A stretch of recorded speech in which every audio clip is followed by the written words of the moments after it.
there are some buzzwords will be there, like machine learning, deep learning, natural language processing, robotics, okay, computer vision, okay, lot of things we are talking about. And when we are talking about a domains, we are talking about healthcare, finance, and automation. That means the various industry it has been covered nowadays. You can touch anywhere, any advertisement without AI, people will not talk about that. So finally, the importance of AI, I know that everyone knows it. I don't want to get into that. But journey of AI is so beautiful. We should understand AI. If I go to the the era, okay, most likely if I talk about that the grand journey of our earth itself, we can say that when the world is created, we call it as a big bang theory, okay, in 13.8 billion years ago. There is a mythological research, religious approaches are different, okay, whereas the scientific approach are different, right?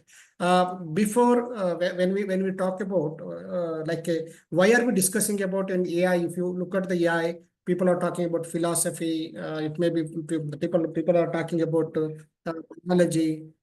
People are talking about chemistry. Everything they will be keep talking here.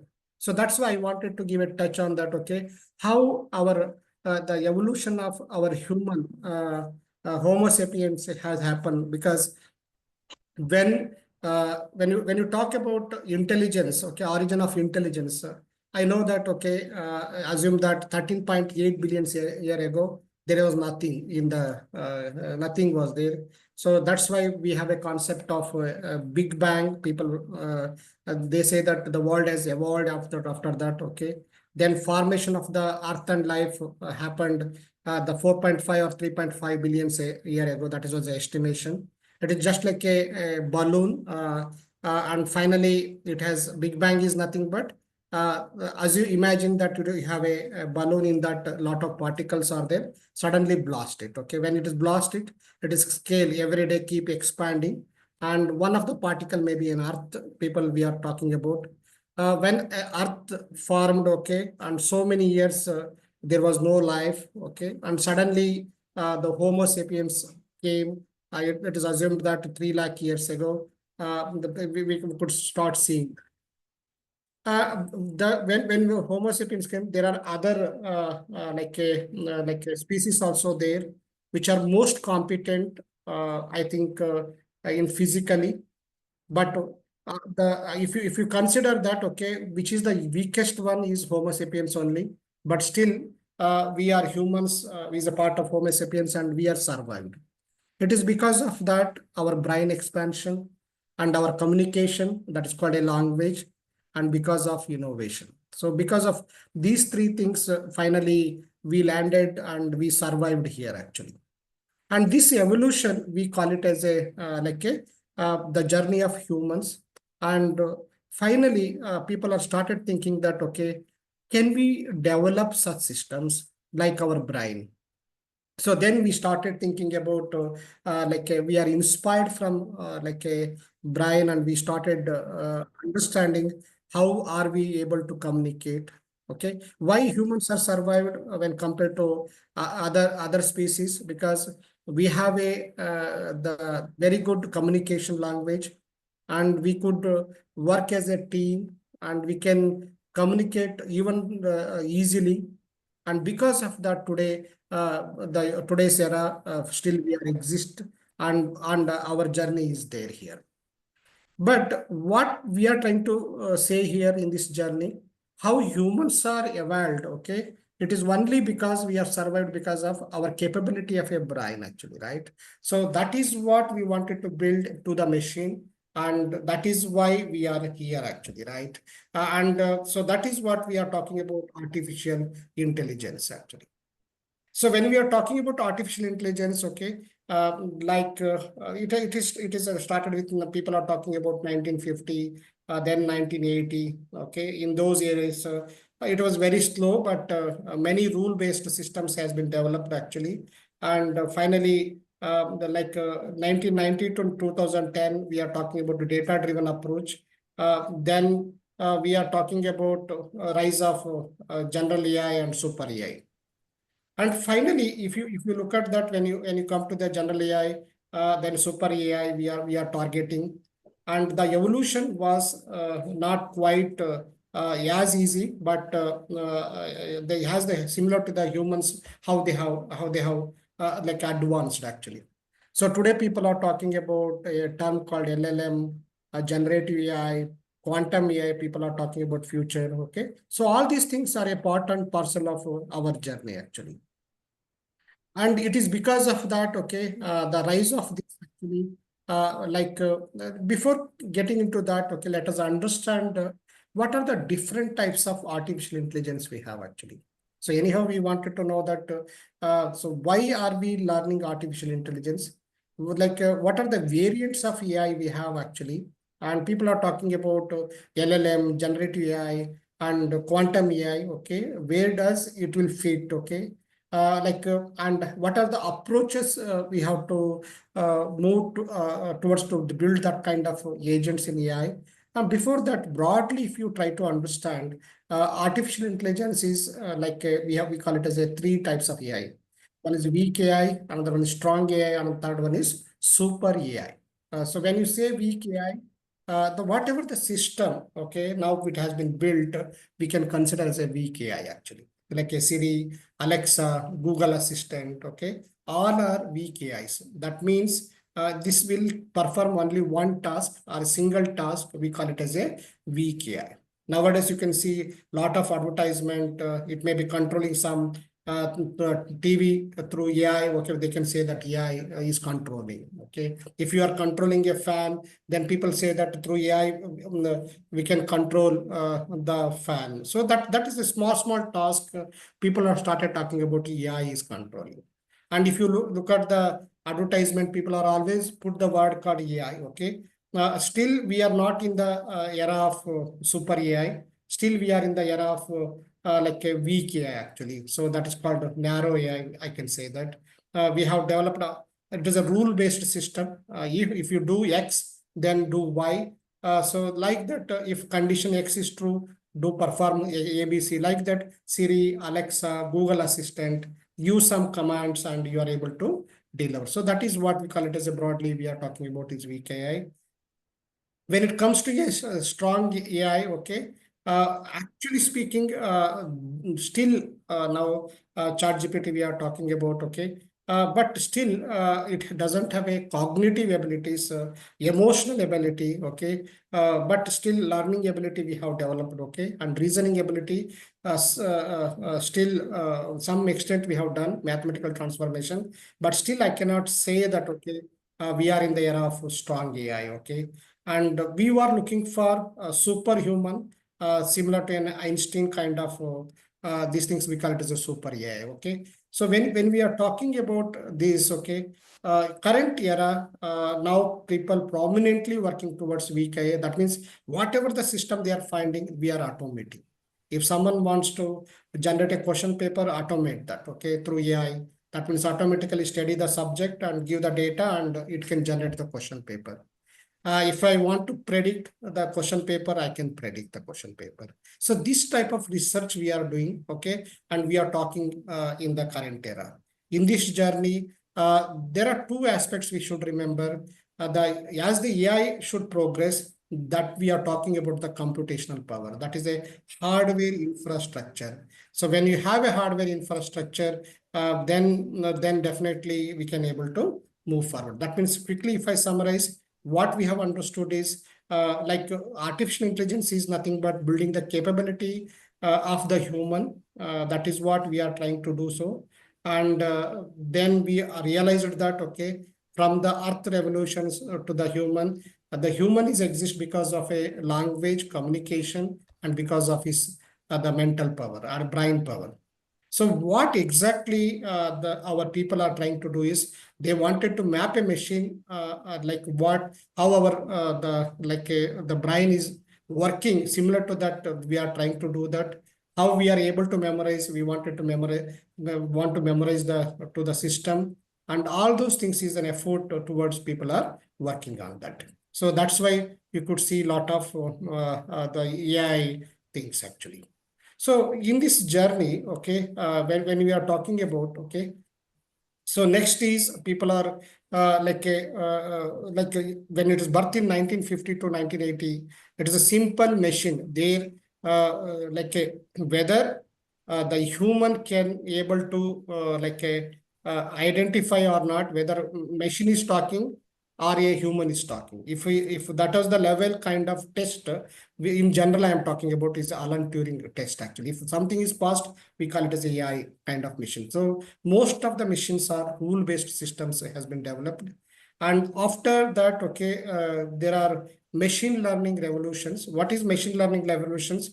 If I tell you, okay, it is a data-driven approach. That means that is what we are talking about, the machine learning revolution. Then we are talking about, once again, I will come back to that, okay. And then we are talking about general AI and super AI. That is where we wanted to get into that actually. And when we are doing that, we are talking about the buzzwords called LLM, generative AI, quantum AI. Anyhow, I will take one example and I will try to differentiate, saying that, okay, what it is, what exactly we are doing when we are trying to detect the cancer, then you will be having an idea about what it is that, okay. 2025 to 2030, people are maybe aiming towards to build a robotic doctors, workplace automations we are talking about. Maybe in 2030 to 2050, the brain computer interface, that means if I say that what I am imagining, automatically it should happen. Okay. That kind of revolution we wanted to do. Just if I imagine, it should be able to detect what I am thinking, and according to that, our AI should work. So that kind of solutions you could see after 2030 to 2050. That was the expectations actually. In long term, 2050 or 2100 beyond, okay, we will be having a people are talking about similar to a human, it should start thinking. Okay, that was the expectation. We call it as a super AI or AI self-awareness. That was our target. So this is the future. That's why people are behind the artificial intelligence. And now 2025 to 2030, people are talking about the losing the job. Why? Everything is getting automated. And it doesn't mean that you will lose the job. Like for example, the robotic doctors. For something, just if you feed the information automatically, your AI system should tell the prescription. So that kind of solutions may develop, or we can, because even doctors are humans. He has to memorize, he has to understand, okay, and he may not be able to give right prescription at that time. And the challenge there is each human is unique. Okay, and in that case, all medicines cannot be generalized. Okay, in such situations, even the accuracy of treating to the patients is not up to the level. So these type of things can be replaced, and given the for the doctors, like our AI system can help. That is the maybe the goal in next 5 years, 2025 to 2030. Or then the hospital, there may be some situations, complex scenarios, some situations, our AI system will come and assist to the doctor. Not only in the medical science, it may be in the logistic, it may be in the agriculture, in everywhere we are keep talking. Just for your reference, I am talking here is a robotic doctor actually. And like in home, there may be home automations or something like that. Okay. Similarly, like this, if you go on, okay, that means AI will be the companion for us, and because of that, we need to understand. And why there is a confusion in AI is everyone talks about learn in 1 day, 2 day. Yeah, you can become a AI, and you can. So please understand whether you want to be a user of the AI, or whether you want to be the developer of the artificial intelligence agent, like a robotic doctor, or you want to do some more innovations. That is nothing as a researcher to the contribution to the world. So it is everything is in your hand. And because of nowadays the digital era, anyone can become a AI expert. the best example, so now, so even if you look at the Elon Musk, okay, he's the most richest person. He's never got any official certificate with as a rocket scientist. But how he did when he went to the Russia for making a rocket, reusable rocket. That was his aim, and his aim is to send a rocket to the Mars. Okay, and he want to make a life there. Okay, that was his the vision actually. And when he has that vision, the even government cannot do that, individual person can do. So that was the question he has. Then he come back, he studied himself as a rocket scientist, and then finally he made a team. And you can see that, okay, how you could able to he helped the NASA in recent days. Okay, that is how, because of his reusable rocket innovations. That means anyone can, you do not require to worry about what degree you have and what kind of the background you have, but only thing is you should have a thinking process that okay, I want to be, okay, not as a user, either I should be a developer or a researcher.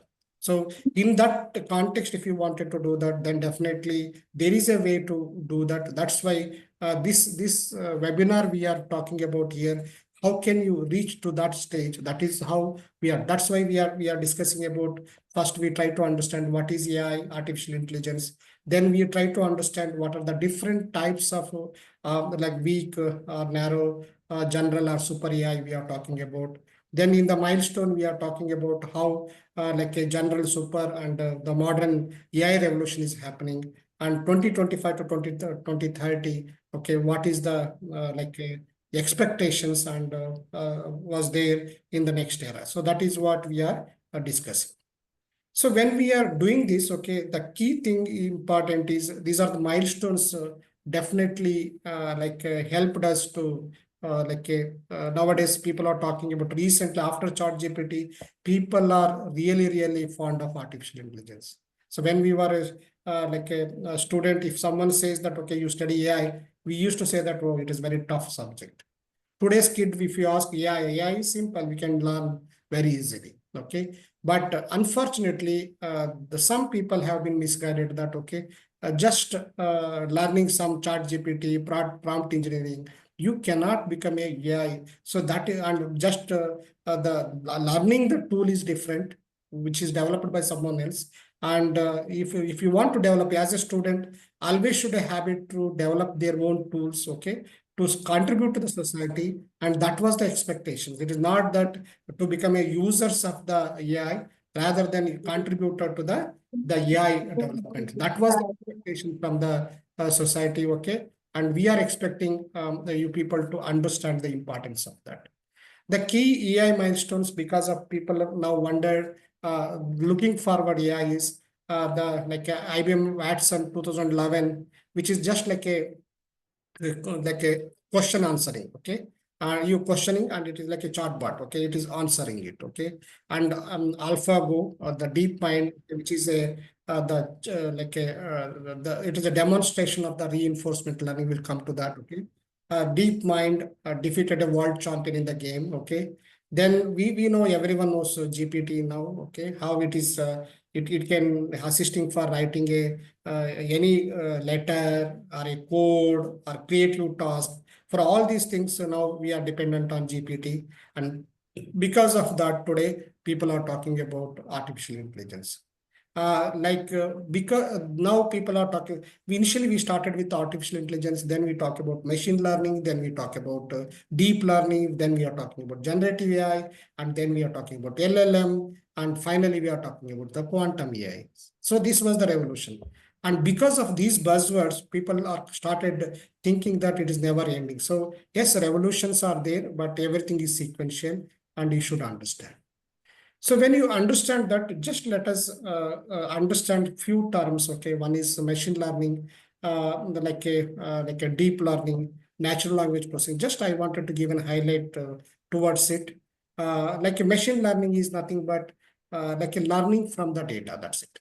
So initially, what we used to do is just we are talking use the AI, which is rule-based engine. Whatever the existing system we are having, using that, okay, we used to do the if X, Y, Z kind of type of conditions, some rule based, if the like a chess playing game. Okay. But when machine learning comes, people have understood that memorization in the machine. So that is what we are calling as a training, building the model. So in big words, we talk actually. So that is nothing but machine learning, and many algorithms comes into a picture here. Okay, supervised, unsupervised algorithms and all. So we'll see that. When we talk about deep learning, it is in the machine learning. Some people debate that what is deep, what is machine. Okay, like a deep learning is nothing but it is advancement or subset of machine learning. I can say that. Okay, where people are able to do much more computation and accurate predictions. They can do that, and those type of supporting algorithm people are talking about is a deep learning. At the end of the day, it is an algorithm only. Okay.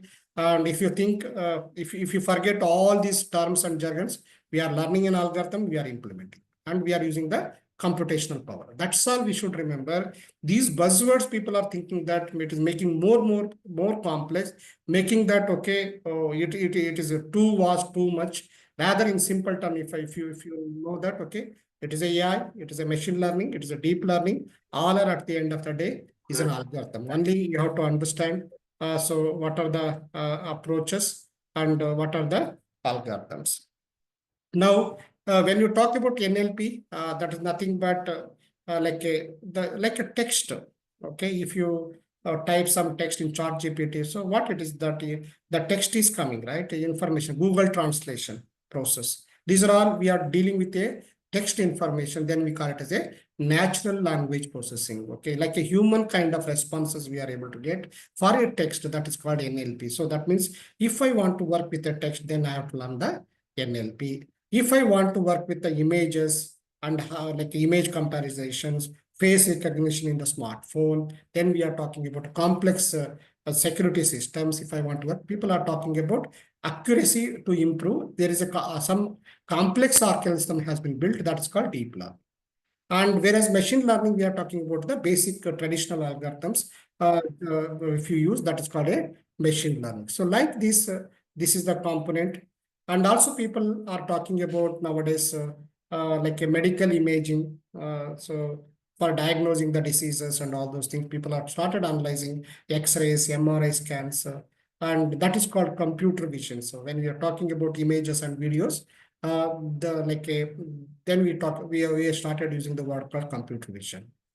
And if you want to perform task behalf of you, like it is working as a supplier in the hotel, okay, and in the agriculture land in field, if robot may be replaced, okay, it start working, start doing all the hard work through the machines. It has a similar to a humans. It has a body, leg, and hand. Okay, if you wanted to build such type of systems, we call it as a robotics, and the intelligence will be given through the AI. How to walk, how to when object comes to the front, how to move around it.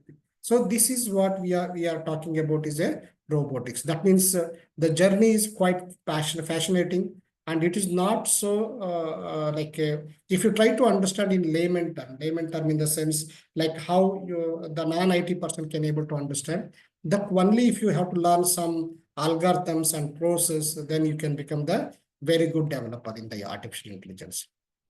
So that's why if you look at that, okay, the AI is the big word we are talking about. Within that, we are having the machine learning, and within that, we have a deep learning.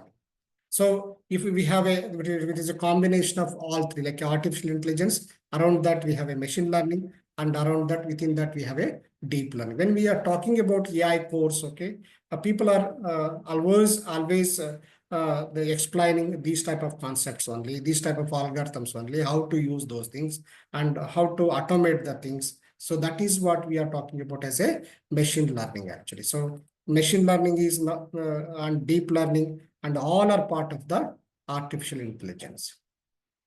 And if anyone has any questions, please post the questions here actually. We are here to answer, okay? Now, like we are making our journey towards LLM and quantum AI. So that's why I'm giving the proper context so that you can able to visualize and understand that actually. When you are talking about, so I understood what is AI. AI is nothing but a building the capability similar to a machine. So to build that, okay, I need a machine learning. Machine should start learning himself. Okay, learning in the sense understand like a human how we are memorizing, similar to that. To do that, we have a in machine learnings we have broadly classified what machine learning developers does. Okay, he's learning these algorithms. So one is supervised, unsupervised reinforcement learning. Let us understand with this example so that you will be clear with what it is actually. When you get into a machine learning, okay, that means finally I said this is an algorithm or a model, we can call it as. So when we have this, okay, there are labeled data set. This is supervised learning. This is an apple. This is an orange. Okay, and this is an apple. This like this. These are the different types of pictures we have created, and we are telling based on these properties. We are telling if you how do you compute. I'm not going to discuss because it's too complex here. But I'm telling that that is what in the course you people will do it. In the apple means what are the properties, orange means what are the properties. So if so like this, what is the color, what are the combinations. Okay. All these things we are discussing here. And once this is done, there is a like a training. We are giving the training here. And finally, we are able to predict it. So we are able to predict it based on the previous understanding. The memorization of this we are talking about is here actually. So, and finally, we are able to distinguish whether this is a like apple or a orange. So we are able to distinguish that, okay, and because of machine learning. So this is called labeled data, and this is what we are talking about as a supervised learning. This is what we call it as supervised learning. But when you get into the like a unsupervised learning, you look at this example. I have not explained whether this is an apple. Simply, I have given the collection of raw data, which is unlabeled data. The system itself is able to detect and classify based on the similar properties. So that is what it is going to do here. And this is what we call it as an unsupervised learning. That's it. So in that, there are several algorithms are there in supervised and unsupervised. We have to understand. Then if you know how to use it, then you are a machine learning engineer or machine learning developer. So that is what you have to understand. So it is very, very simple and straightforward. Just you have to understand. I know if you want to know AI, okay, you know what is AI, what are the concepts you should know. Then you should understand what are the different types of like machine learning, deep learning. Machine learning is a traditional kind of algorithms are there. In that, they're broadly, if you classify, there are supervised, unsupervised, and reinforcement.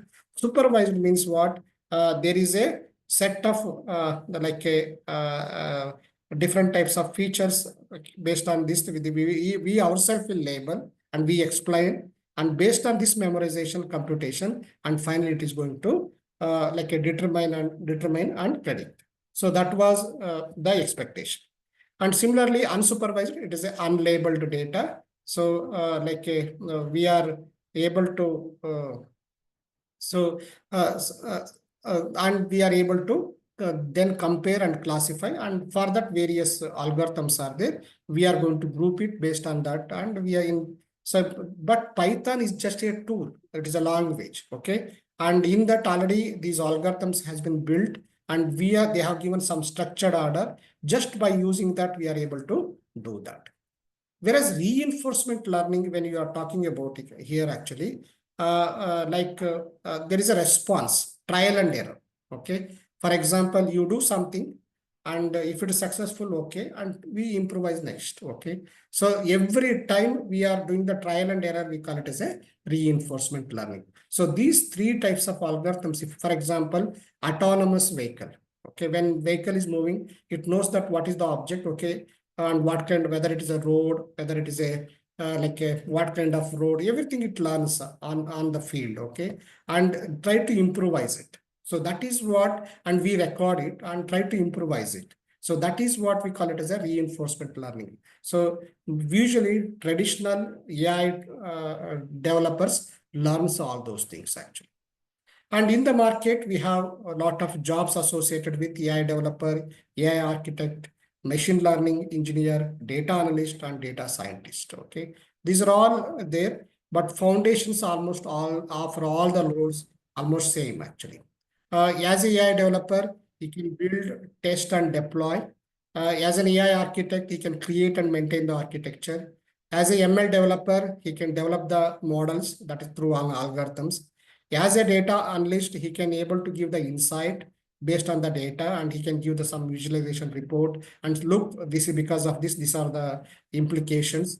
As a data scientist, he can give like he from the data collection to a data delivery, and giving the insight is a part of data center. So almost all these people are work closely, or one or other, just with slight variance will be there. That's why all these people will be knowing what is we call as a machine learning. Even data analyst will be knowing, machine learning engineer will be knowing, AI architect also will be knowing. So all these things they should have an idea about what it is. Then only they can call it as a. But in each company, the based on the like a we are using that.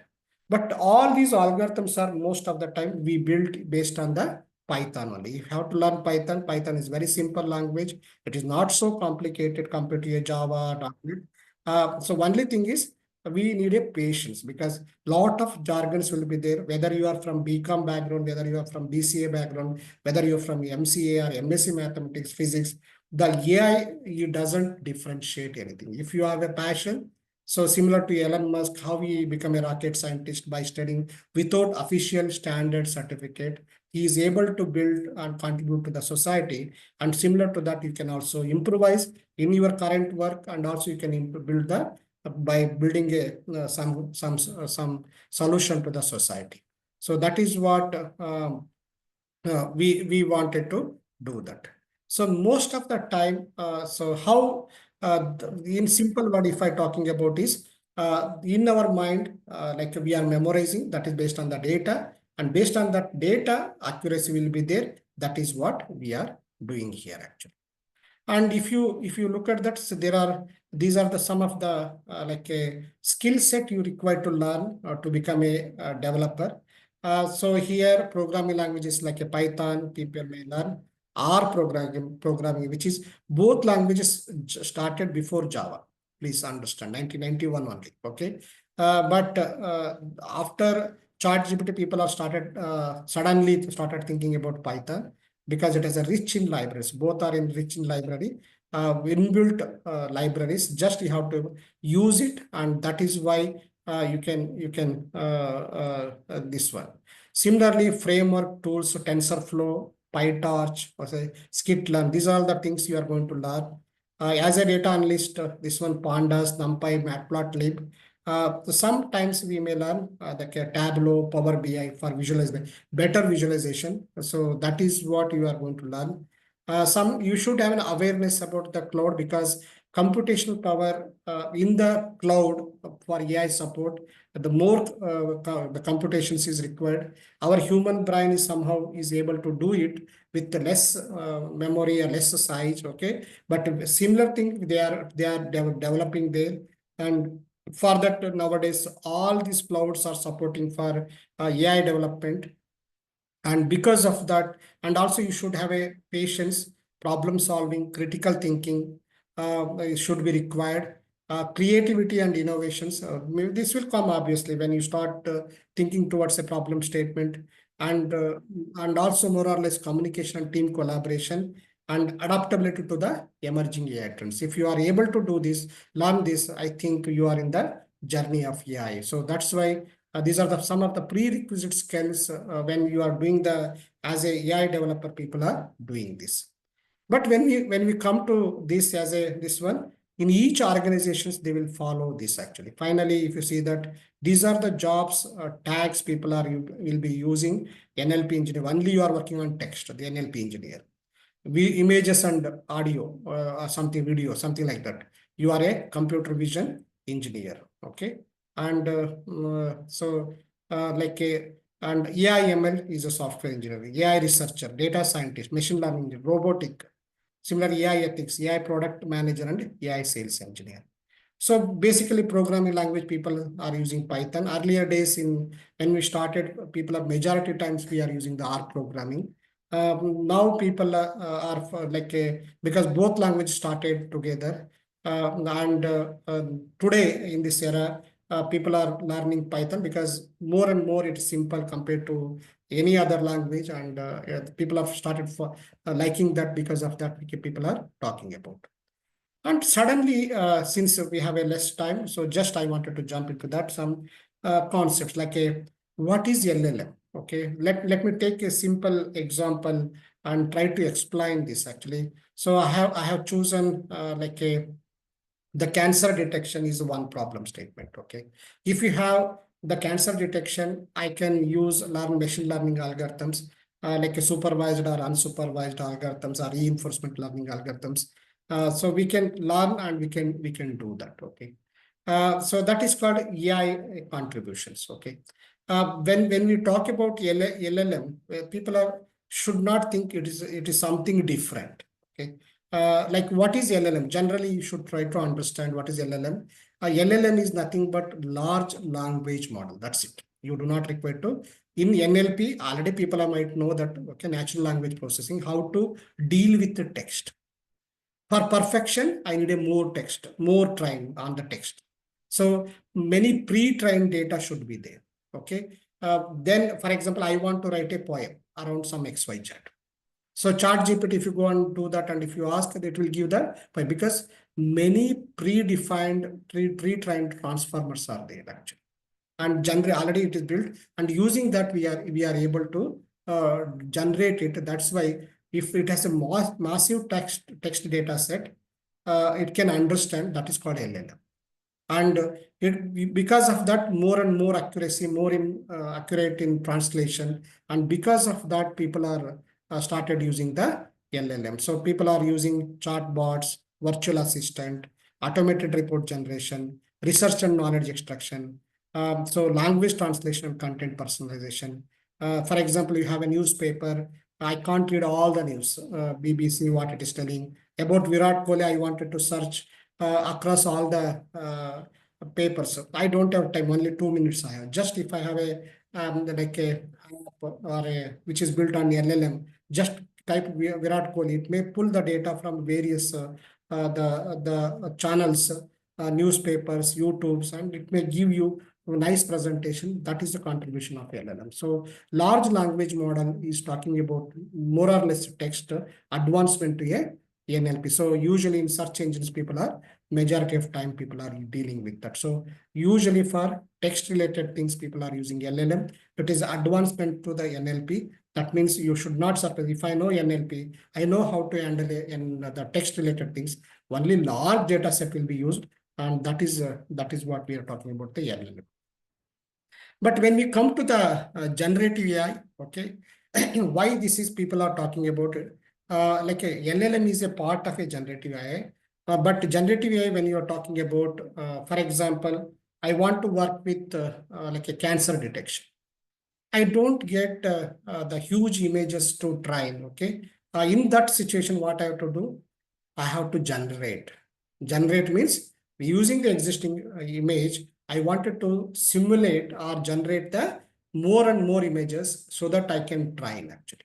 So that is why generating the text, new text, it may be dummy text, you can say that, okay, or fake images for learning purpose and training purpose. I have 100 images. Using 100 images, I will build the related 1,000 images. If I have a dog sitting on the what is called table, by same dog can be taken one photo, and I can duplicate it, making different color combination variants and all those things. Okay, and if I do that, that is a same one photo I can generate in hundred images. That is what we call it as a generative AI. To an algorithm model we are talking about, around it is called a generative AI. It may be a text. When you text, LLM may be used. Images, videos, music, anything we can use that. Key technologies we are talking about GAN to generate the. If I am artist, I wanted to create an image. Okay, Then if I wanted to create a background, okay, I wanted to generate that, okay. So or something, if I give a text, automatically it should be a think and it should generate a video around it, right? So how it is possible? Because of generative AI.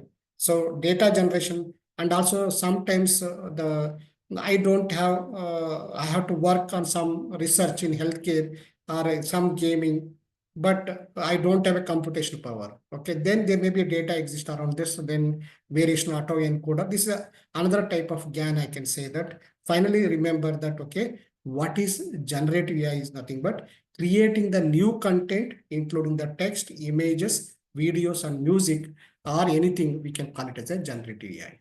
So this is what you have to remember. LLM may be a sub part of generative AI, which generates a text actually. So that means if you can see that generative AI, DALL-E, Midjourney, these are the tools which are taken the support of generative AI to design like a painter, okay? Yeah, so something like that, art and design, okay?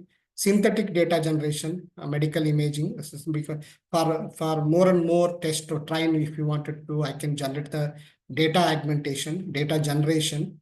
For example, cancer detection, if I get it, I have only 1 or 3 or 5 or 10 photos, then I can generate the data, okay, simulate the data. That is what we are talking about. Generating the new content based on the existing one is called the generating AI. And the third part we should always remember is the quantum AI. Okay, people are talking about very thing people are future about quantum AI, and now people are treating like for example, till now people are working with one CPU. Assume that, and one CPU can perform only one zero or one, something like that, binary format 0 and 1. Here we are talking about quantum computers. It will parallelly 0 and 1 both works, executes. So that is nothing but quantum computer. Okay, use qubits. I am talking in simple term, parallel processing. It will do lot of computational power, high speed. Currently we are working in X speed, and if you use the quantum machine, okay, 10x time. So what we have realized is how AI can progress based on the computational power. If more and more computational power we can achieve. Why we have to wait for 2100 for to do certain operations? Because we don't have computational capability or infrastructure to execute our algorithm. And because of that, we are asking for seeking for time. Software may evolve, but infrastructure for to support that we don't have. So that we are waiting for quantum machines to be developed or computation to in such a way that how we are using the laptop, our CPU processor, it should improve. Then definitely people, you can see that whatever the speed of computation currently you are seeing, for all the AI terms, it may improve 10 times or 100 times of implementation. That is what we are talking about quantum AI. So quantum AI is nothing but instead of using a classical computers, we started using the quantum computers. We call it the qubits. Okay, it is helping for parallel processing, ultra fast drug discovery, cancer mutation analysis, solving the complex optimization problems people are talking about here. Probably in a medical field, okay, most of the time when we are talking about uh, drug discovery. Let me take, if someone is from pharma background, okay, so you know that how many trials they have to do that. When they are doing a trials, because it has to be done in the physical office, and they have to physical laboratory, and they have to understand the what are the combinations and compositions of each molecules, and how they are connected each other, and what are the proposition. So if I am able to simulate it, okay, the number of finally, if your machine is able to say that, okay, maximum, okay, instead of I have computed, and there are lakhs of combination I have made, out of which you try for these 3 models and go for trial. And because then instead of waiting for 1 year, 2 year, it may be come up with the personalized solution for drug. If some X person comes, his cancer detection is identified for him, the X medicine can be given. The AI started suggesting that.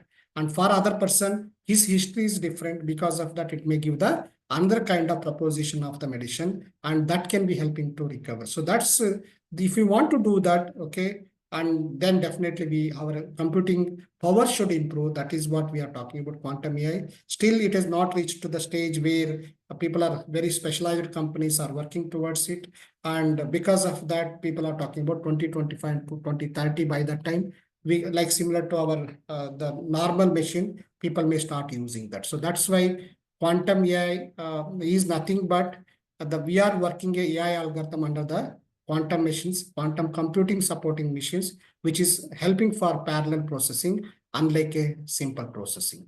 So that is what we should understand. And if you look at this, okay, let me take it is quite interesting to remember, okay, probably 10-15 minutes extra I will be taking, but it will be worth to understand with an example.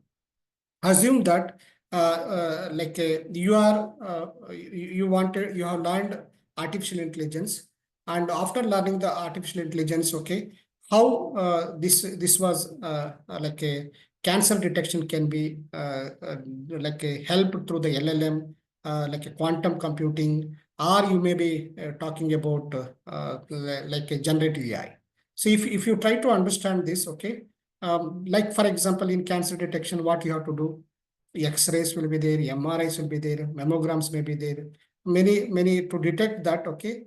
Like we have to scan those images, and before that we have to train our machine, and with various combination of the X-ray photo of healthy and non-healthy images, so that machine can able to detect, and finally it will be able to figure out accurately where is the tumor and how it is there. So that is what the AI can do it. So when you come to the LLM, okay, if I'm in the same product of cancer detection, what is the contribution of LLM as a text? Okay, so what it can say that for the doctors, okay, based on the understanding that the disease, it can give all possible treatments, because LLMs has capability to read medical texts, research papers, patient reports, everything it is able to do that, and based on that, it can able to tell that what are the latest treatment for the lung cancer. It can summarize and give the info to the doctor. So that's why that is how LLM is working actually. LLM is working actually. So LLM is bringing the data to make accurate decision to be taken by the doctor. For him, it is bringing lot of information from across all these things and give the latest information. Look for this patient, and this is the treatment can be given, and these are the substantial evidence for that. So that is how LLM can work. Whereas generative AI means, okay, and I wanted to train the machine that to detect whether accurately, whether is for image, whatever he has uploaded, whether it is a cancer affected disease, or it is a healthy or something like that, or which is the portion, what is the percentage. If you want to say accurately, I cannot get the photos of so many images from various okay. Because of that, what we are talking about is generative AI. It is generating taking one image, it is generating the all possible the images, and finally, and doing the image synthesis, data augmentation, I can say that, and using that we have started working towards it. That is called generative AI. How this is helping cancer for the to develop the agent, to develop the understand the agent, for more training to be required. Then generative AI is supporting. Whereas LLM, textual information. What the quantum AI may be going to do that. So what solution, what drug, okay, can be suited for cancer treatment? The drug discovery, because it can able to analyze the data set, and it is able to understand what kind of all possible computations, and because of that, it can able to give the accurate treatment information when it comes to a quantum AI. So this is how, that's why we are the journey of AI. Then we are talking about LLM, we are talking about the generative AI, and we are talking about the quantum AI. So this is the best insight I can give you, like what is AI versus LLM, generative AI versus the quantum AI. So quickly, if I try to summarize for the any cancer, okay, tumor, AI can take the image and it is able to tell, okay, highlight the where is the tumor. That's it. Okay. And whereas LLM can tell you what is the latest information, what is the latest breast cancer treatments, get the data from various websites, links, a survey and books, everything it can be, and give the some accurate information. Whereas generative AI can say that, okay, I can generate the more and more similar to your realistic images, I can generate for more training so that your accuracy can be improved.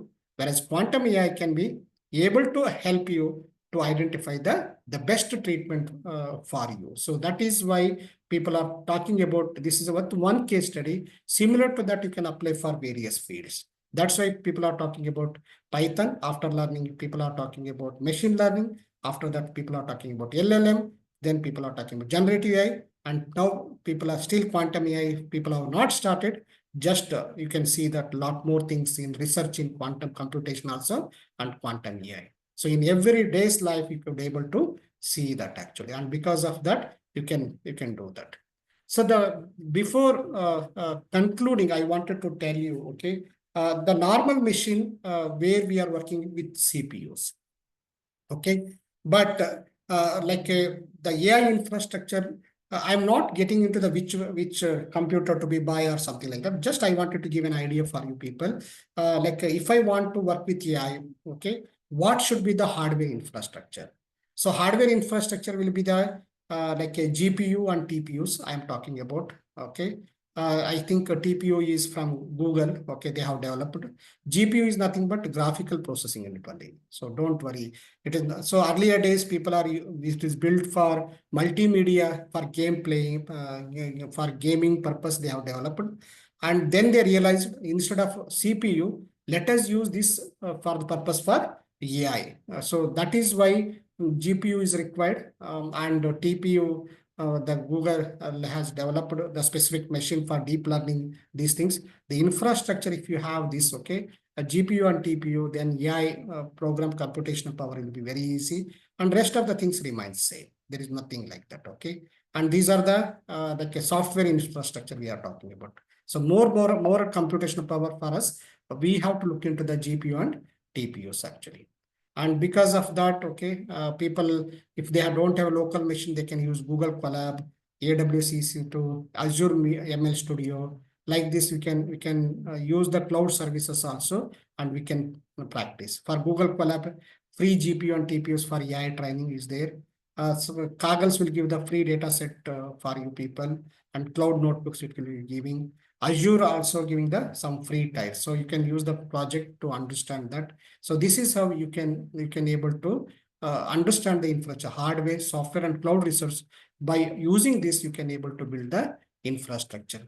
But please understand, we are working. We are not the AI users. AI users is just upskilling for current work, which is we are using the agent built by someone else.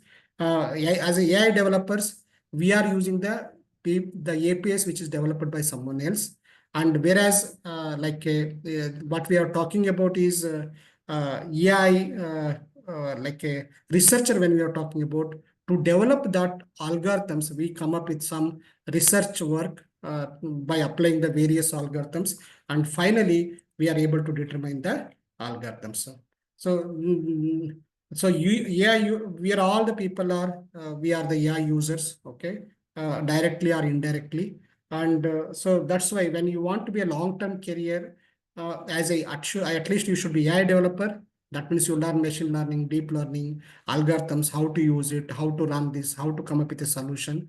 Or you should be like a researcher where you can go in further deep and come up with your own model, and build a API around it so that API developer can be used it, and so that AI developers can use it.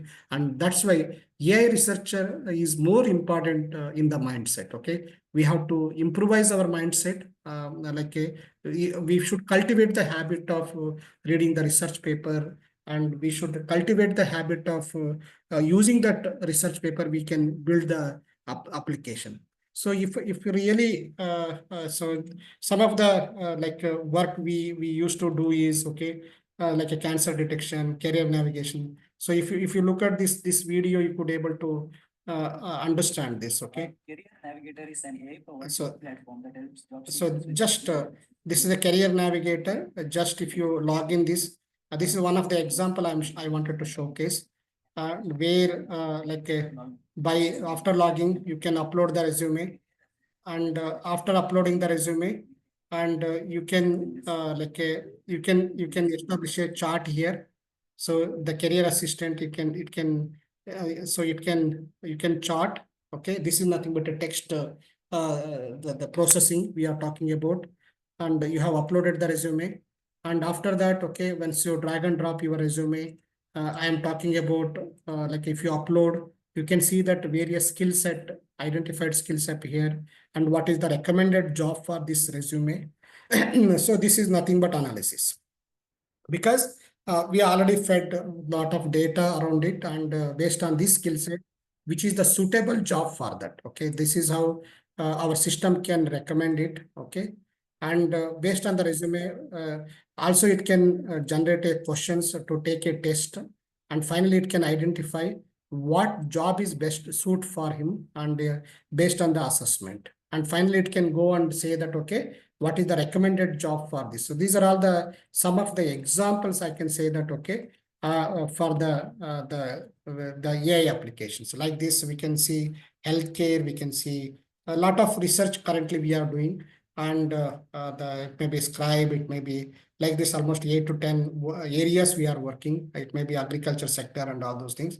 But finally, what I wanted to tell you is, as a AI researcher, we have to understand what are these buzzwords. And in this 1 hour session, I would like to, I tried to give the journey from AI to all the buzzwords and how they are correlate each other. And probably in the further sessions, we may be discussing on each topic. Okay, that is what our plan, so that people can understand, because in 1 hour it is not possible to cover all those topics. But definitely in series of sessions, we are going to do that. Okay, where we wanted to give, rather than AI users, we want to make you people to understand that as a developer, so that you can have the long-term career. So if anyone has any questions, please post in the chat. I would like to answer. Yeah. Anjali Mustapali. Okay, then who are the called as AI users? We are all AI users only, right? Okay, so because we are consuming one or other AI products or AI agents. Maybe if I want to prepare the PPT, I may be taking the help of ChatGPT. Then I am a AI user only. I may using the right prompts to get the details. If I want to generate the data set, I can go to ChatGPT. I can type it. If I wanted to take the help for the code, I can do that. So that's why directly or indirectly, we are talking about more and more buzzword about AI users. So we should think towards how to become an AI developer, rather than just learning Power BI and just show the visualization report. That we can learn within 2 to 3 days also. It is just like instead of Excel sheet, we are using this one. But what is the philosophy around it? We have to understand philosophy in the sense how to do the cleaning, how to do the processing. And when you are able to understand and appreciate, then definitely you can able to the contribution to the society through the AI. The AI researcher means actually the difference between some question is AI researcher and AI developer. AI researcher means I am expecting you people to read the articles, latest trend, someone has published around it, maybe a tumor detection, something, cancer detection. So maybe till today, what are the research that has been done, we have to study. Based on that, what are the machine algorithms are has been used? Can we do certain combination to improvise it? And they suggest based on the findings of their research, and using that methodology. So the proposer of the proposers of those things, we call it as AI researchers, and that is why we are here for Innov Research Center. And by using that, then knowledge, we wanted to develop a the accuracy tool so that we can minimize the effort for the AI users, and also we can give the proper insight. So AI developers are using these algorithms or APIs which are existing without reading the research paper. Then we are depend on the other third-party proprietary organizations. If they are advanced, we will also advance. Otherwise, we will be keep quiet. We have to pay to their license to them, and we have to buy their API, and we have to build around it. So it is as good as we are developing a mobile app, and we depend upon the how the Android or React Native versions are there, rather than we are talking about okay, we ourselves has to come up with a solution. Yeah. So any other questions? Okay. So I think I could see few one or two questions. Any other questions, please? Nothing, sir, but thank you so much for starting such topic, and it's really wonderful. Yeah. Okay. Thank you very much, madam. Yeah. So anyhow, there will be every 2 to 3 weeks. We wanted to come up with a better understanding. I have many research projects to run, but I don't have time. Okay. At this moment, we wanted to conclude.